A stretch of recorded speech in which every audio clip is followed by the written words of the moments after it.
Today I wanted to do a little bit of a different video and steer away from sex because I think that there's so much going on right now in the world. It's a new year, it's time to take control of yourself, control of your health and everything. So I wanted to go back to sex next week.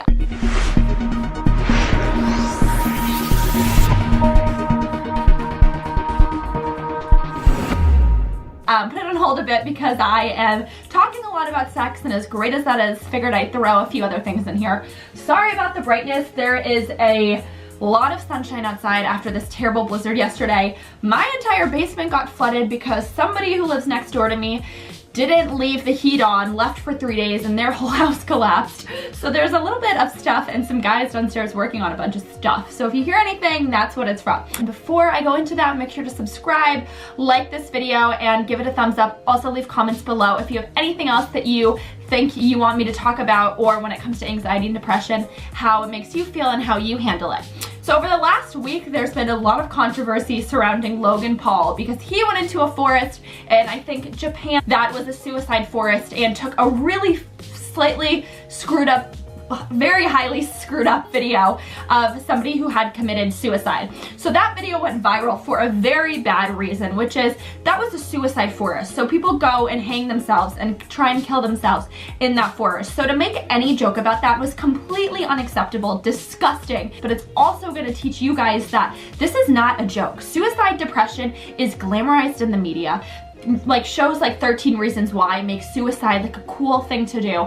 I wrote an article for Rolling Stone that I'll also leave before last year when 13 Reasons Why came out, and it talked about how this is not a fun culture. This is not something that should be glamorized. Eating disorders, body image, glamorizing, talking about loving your body in a sense for people who have never had an eating disorder and think that they're going to get more attention by talking about it. This is something that's also happening in our culture today. So I just wanted to bring attention to something that I've dealt with, and I know a lot of people who deal with this on a constant basis. With the school talks that I have, which is with my nonprofit called Mint, we go into schools and we talk to kids about what they're facing. Over the past year, when we've done about, I think, 10 or 11 school talks now, the one common trend that comes up after and before the talks, when I get to talk with kids after and before them, is that every single one of them has some form of anxiety or depression. Regardless of whether you're in middle, high school, college, after college, you're confused, you're in your late 20s or 30s, you're probably gonna face this at some point in your life. I personally have ongoing anxiety that I have and have had since I was little, and my anxiety is really terrible. I have tried to go on prescriptions for it. Those didn't really do anything. I've talked to doctors about it, I've talked to specialists, and I just have anxiety. And I've also faced depression in my life too, and that is something that is more biological, that's more chemical. So my mom has depression in her family line, so that's something that growing up, I was curious whether I was going to get any form of that. When traumatic things happened to me when I was a kid, I think that stemmed some of my depression that's happened as I've gotten older, and also as I've kind of progressed into this different lifestyle and career than I was kind of expecting.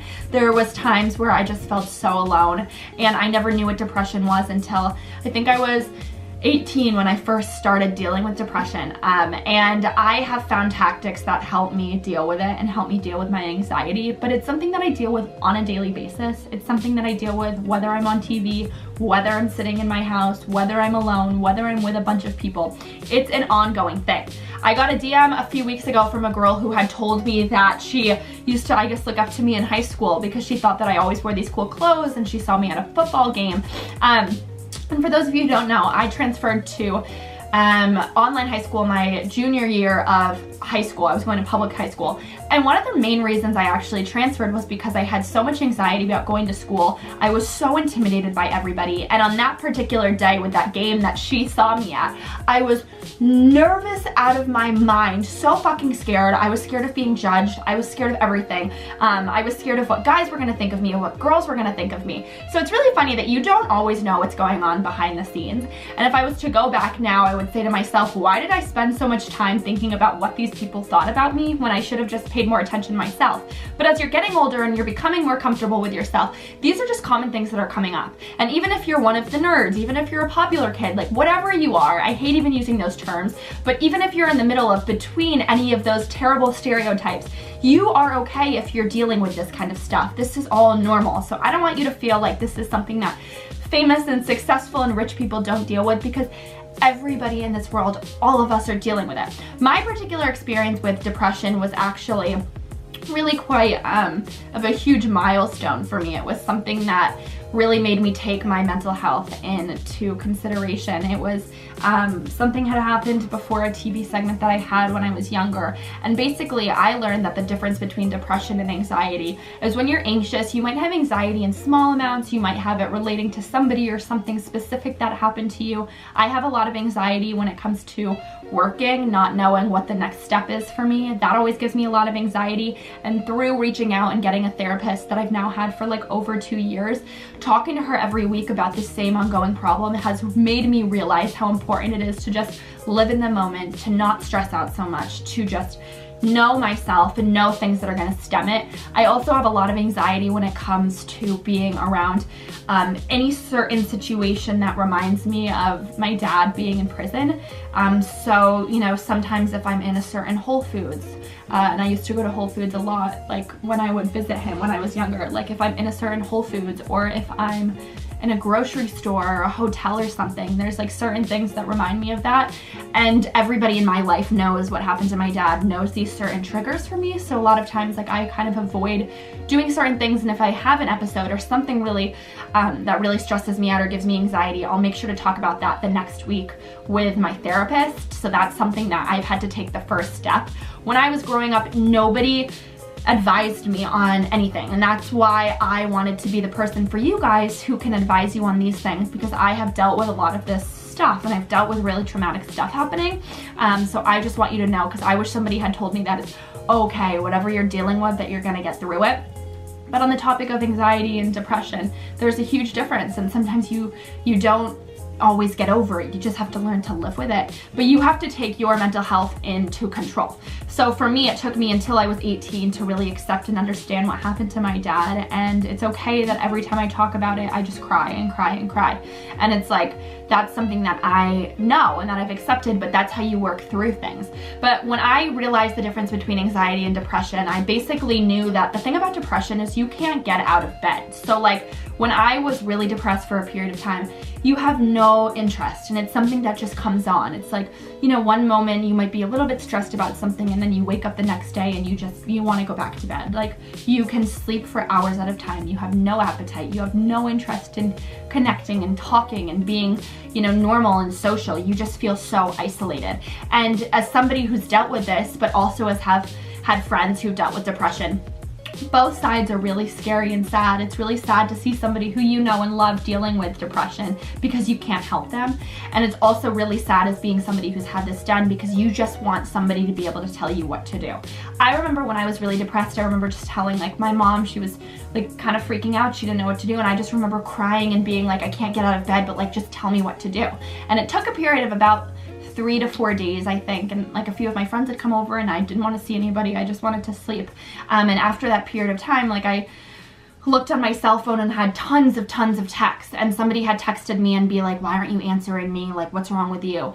And I replied and was like, I just think I'm really depressed and I don't know what's stemming this. And I remember her replying and being like, you're depressed? Like, you're not depressed. Like, stop laughing, like lying.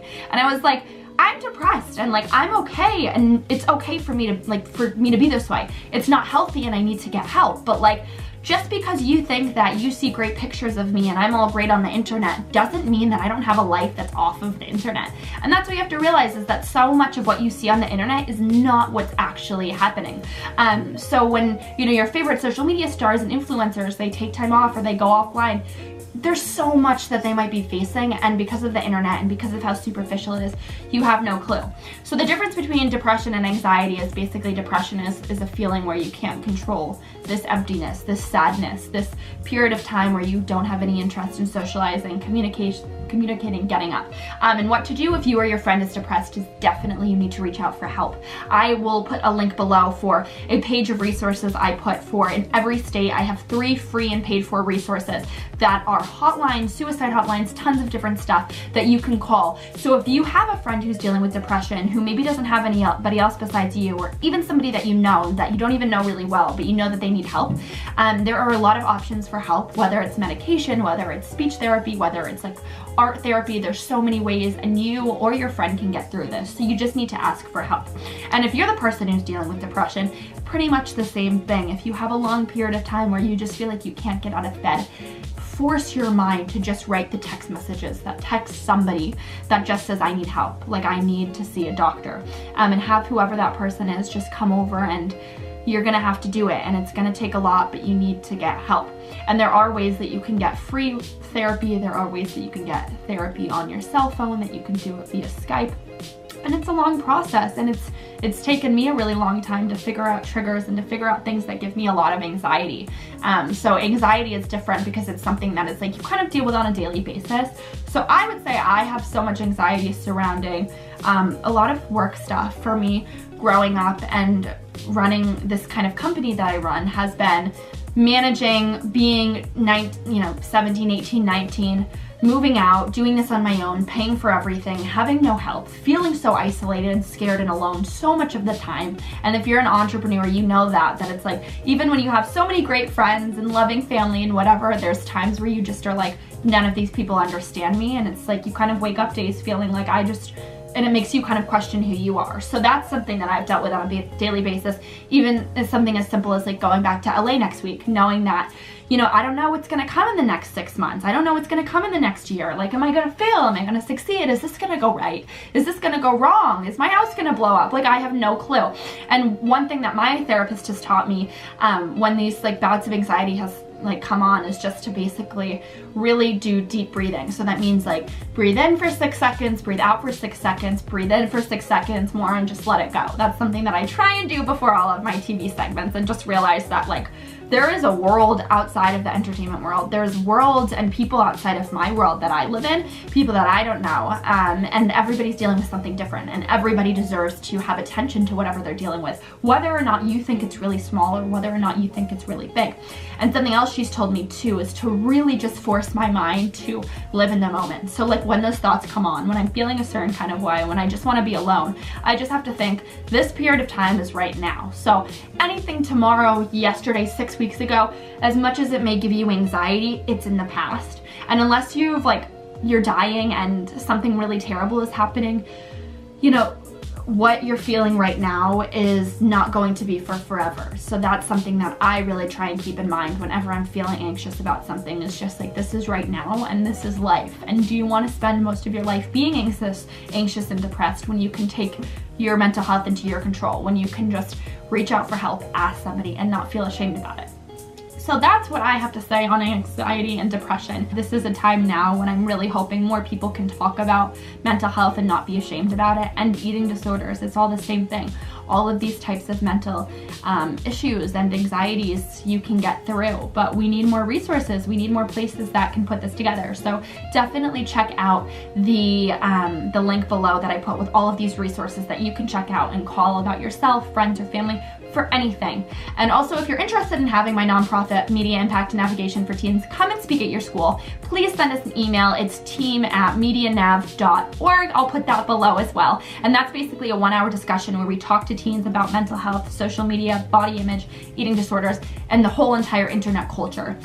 So I'm really hoping that this year that's something that can be really changed and shaped, and I want more people to speak openly about themselves and their bodies and not be ashamed about it. So have an incredible rest of your week. If you're on the East Coast, stay warm, and I will see you on Monday, and definitely next Friday we'll be back with another Sex Ed for Teens video. Bye!